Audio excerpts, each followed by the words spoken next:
Uşaqkən pambıqları sarılaraq böyüdülən bir körpə vardı. O doğulanda evdən uşaq səsi gəlmirdi. Qapı arxasında səssizlik deyil, yorğun nəfəs vardı. Bacı və qardaşları ondan çox böyük idi. Hərəsi öz dünyasında, öz qayğısında. Evin ən son gələni idi o, amma sanki çoxdan unudulmuş bir payız yarpağı kimi. Nə tam yaşıb, nə tam solmuş. Atası onu çox sevirdi. Amma bu sevgini deməkdən utanırdı. Zəmanə kişilərinin qırılmaz qaydası vardı.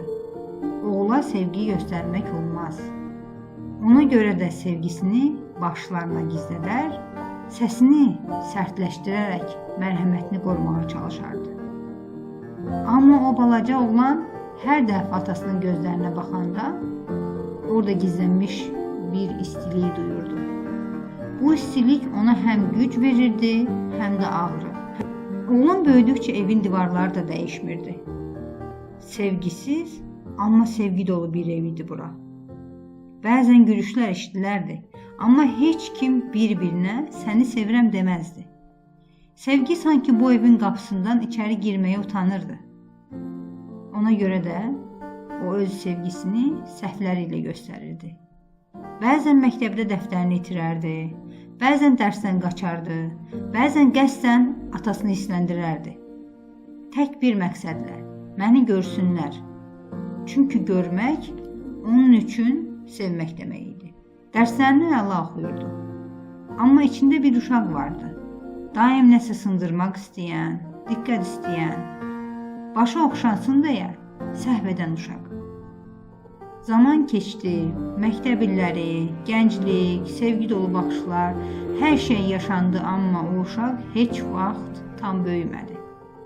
Bir tərəfi məsuliyyət daşıyan kişi oldu, digər tərəfi isə hələ də atasının bir dəfə "Afərin oğlum" deməsini gözləyən o balaca uşaq olaraq qaldı. İllər onu dəyişdirdi. Ailəsi, övladları, qayğıları. Amma gecələr tək qalanda hələ də öz-özünə pıçıldayardı. Kaşqı o vaxt nəsə desəydim. Kaş mənə bir dəfə qucaq açsaydı.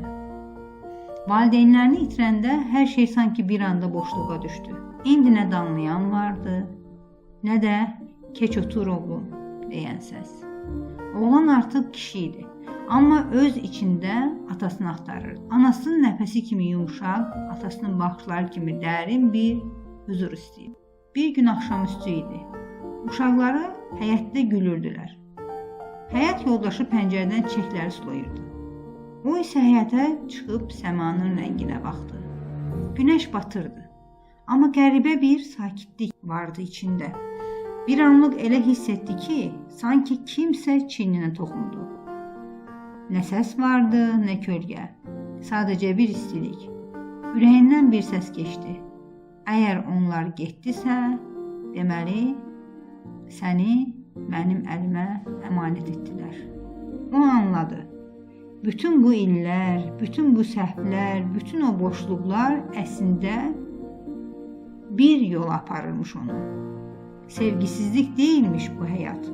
Sadəcə sevgini tanımaq üçün verilən bir sınaqmış. O axşam həyatında ilk dəfə öz uşaqlarına yaxınlaşıb onları qucaqladı. Heç nə demədi. Amma bu dəfə o atasının demədiyini dedi.